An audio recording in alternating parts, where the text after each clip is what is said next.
बिस्मिल्लाहिर्रहमानिर्रहीम। अस्सलाम वालेकुम वरहमतुल्लाहि वबरकातुहू। खुश आमदेद कहता हूँ मैं अपने तमाम देखने सुनने वालों को। व्यूवर्स, आप दुनिया के जिस हिस्से से भी मुझे देख रहे हैं, मैं आप सबको खुश आमदेद कहता हूँ। व्यूवर्स, आज की वीडियो बहुत कीमती, बहुत मुफीद और बहुत ही ज़बरदस्त होने वाली है। अपने वीडियो के साथ बने रहना है, आखिर तक वीडियो को देखें, बिल्कुल कि भी स्किप ना करें, क्योंकि ये सेहत का मामला है और सेहत से बढ़कर आपके लिए, मेरे लिए कोई भी मामला अहम नहीं। क्योंकि एक तंदुरुस्त व तवाना शख्स या बंदा ही, या चाहे वो औरत हो या मर्द हो, उसका अपनी फैमिली के लिए, उसका अपने माशरे के लिए एक मस्बत किरदार होता है। तो आज की वीडियो में मैं जिस टॉपिक पे आपके साथ बात करने वाला हूँ वो है मैदे का अल्सर।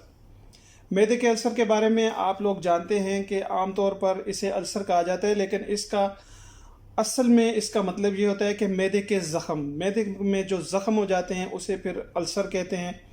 तो मैदे के ज़ख़म क्यों होते हैं, ये तो एक डिफरेंट ही टॉपिक है, लेकिन मैं आपको मुख्तसरन बता देता हूँ कि जब कभी भी आपने ऐसी खुराक का इस्तेमाल किया है या ऐसे खाने खाए कि जो आपका मैदा हज़म करने के काबिल नहीं है, या आप तीखी चीज़ें खाते हैं, मिसाल के तौर पर मिर्ची मसाला जात और चटपटी चीज़ें खाते हैं, तब आपको ये मसाइल पैदा हो सकते हैं।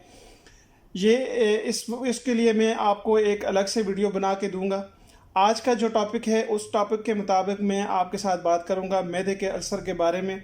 तो मैदे के अल्सर का जो इसका आम इलामात होती हैं वो ये हैं कि अगर मैं आपको मैदे में अल्सर है तो सबसे पहले तो आपके मैदे में दर्द होगा। इसके साथ साथ आपको खट्टी डकारें आएंगी, सीने में जलन होना, पेट का फूलना और कैज या मतली का रहना, कैक भी हो जाती है, भूख का ना लगना और पेट में दर्द रहता है। ये जिन लोगों के साथ अल्लाह ना करे ये मामलात होते हैं उन्हें इस बात का बहुत अच्छे तरीके से अंदाज़ा है।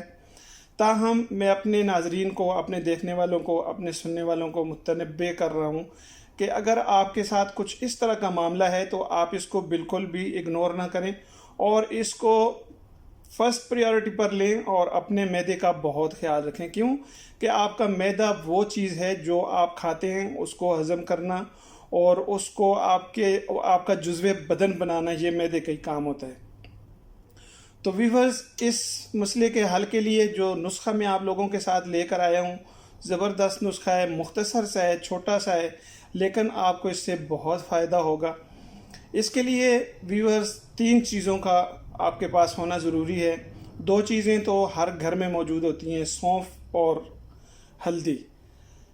ताहम जो तीसरी चीज़ है इस नुस्खे में इस्तेमाल होने वाली वो है मुलेठी, जो कि आपको किसी भी पंसार की दुकान से बआसानी मिल जाएगी।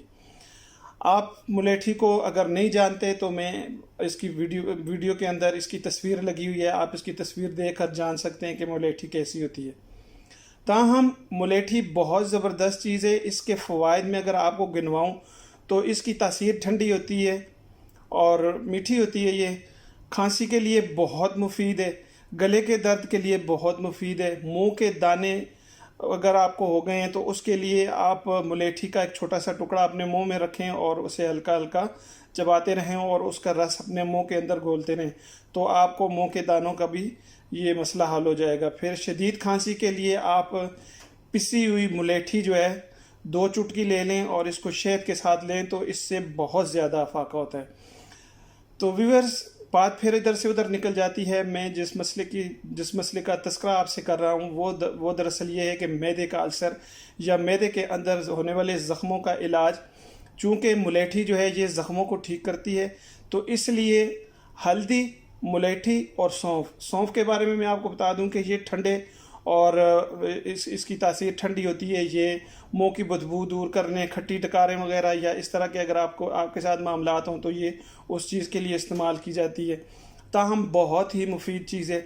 हल्दी, जिसे आमतौर पर यही समझा जाता है कि ये सिर्फ खाने पकाने के लिए इस्तेमाल होती है, जबकि अल्लाह रब्बुल इज़्ज़त ने इस हल्दी के अंदर इतने ख़वास रखे हैं। इसके लिए मैं आपको इलादा से एक वीडियो बना के दूंगा कि हल्दी का असल में इसके अंदर क्या क्या कुछ अल्लाह रब्बुल इज़्ज़त ने रखा है और इसका हमारे जिस्म के मुख्तलिफ़ अफ़ाल में क्या फ़ंक्शन होता है। ताहम ये तीनों चीज़ें आपने ले लेनी हैं। हल्दी आप कोशिश करें कि गुठली की सूरत में बाज़ार से लाएं, उसको खुशक करके धो के उसको पीस लें, ग्राइंड कर लें। उसके बाद सौंफ हैं, सौंफों को भी इसी तरह आप صاف ستھرا کر کے ان کو پیس لیں، گرائنڈ کر لیں. اور ملیٹھی تھوڑی سخت ہوتی ہے، اس لیے آپ کو اس کو ذرا پیسنے میں تھوڑی دقت ہو سکتی ہے، تاہم آپ نے اس کو بالکل باریک پیس لینا ہے. اس کو مثل صفوف یعنی بالکل پاؤڈر بنا لیں. اور ان تینوں چیزوں کو مان لیں کہ آپ نے یہ تینوں چیزیں 50 گرام لینی ہیں یا 100 گرام لینی ہے. ان تینوں چیزوں کو آپ لیں، پیس کے بہت اچھے طریقے سے آپ اس کو ایئر ٹائٹ کسی کنٹینر میں رکھ لیں. اور اس نسخے کو آپ نے کھانے سے آدھا گھنٹہ پہلے یا کھانے کے آدھا گھنٹہ بعد اگر دودھ کے ساتھ استعمال کرتے ہیں تو اس کا فائدہ بہت زیادہ ہوگا. تاہم آپ اس کو پانی کے ساتھ بھی استعمال کر سکتے ہیں، اور اس کا فائدہ جب اس کو آپ استعمال کریں گے تو انشاءاللہ آپ کو اس کا فائدہ بھی ہوگا. تاہم ویورز، ایک بات میں اپنے ناظرین کو بتانا بہت ضروری سمجھتا ہوں کہ شفا من جانب اللہ ہوتی ہے، شفا دینے والا اللہ ہے. اللہ رب العزت نے اپنے بندوں کے لیے کوئی ایسی بیماری پیدا نہیں کی. اللہ فرماتا ہے کہ میں نے کوئی ایسی بیماری پیدا نہیں کی جس کا میں نے علاج اس کے ساتھ نہ بھیجا ہو.